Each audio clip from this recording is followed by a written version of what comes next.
Përgjatë 24 orëve të fundit janë regjistruar 18 vatra zjarri në 12 bashki: Vlorë, Sarand, Ksamil, Delvin, Bauidejës, Malësia e Madhe, Tiranë, Kavaj, Berat, Kuçov, Skapar dhe Elbasan. Të gjitha vatrat janë arritur të shuhen dhe nuk ka dëme në njerëz, banesa apo gjë e gjallë. Megjithatë, zjarret kanë ndjekur rreth 35.9 hektar sipërfaqe, kryesisht me shkure dhe barishte.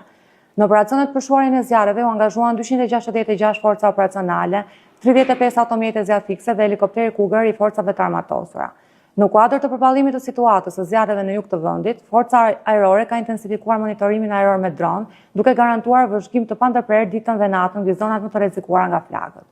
I gjithë mekanizmi mbrojtjes civile në nivel vendor dhe qendror mbetet i angazhuar në ndjekje të situatës. Gjithashtu mëngjesin e sotëm u raportuan 2 lëkundje tërmeti, e para me magnitudë 3.9 të shkallës së Richter me thellësi 15 km dhe epiqendër në Fushkrujt, Durrës, dhe e dyta me magnitudë 3.8, thellësi 15 km me epiqendër në Zallher, Tiranë. Nuk ka dëme në njerëz apo ndërtesa. Për ditën e sotme, bazuar në parashikimet e Institutit të Gjeoshkencave, parashikohen rreshtje shiu lokalisht të dobta në qarqet Shkodër, Kukës, Dibër, Elbasan dhe Korçë. Ndërsa sa i përket zjarreve, pritet nivel rreziku i lartë në qarkun Fier, nivel rreziku i moderuar në qarqet e tjerë. Ftojmë qytetarët të jenë të kujdesshëm në këto ditë me temperatura të larta dhe të raportojnë në kohë reale pranë institucioneve vendore.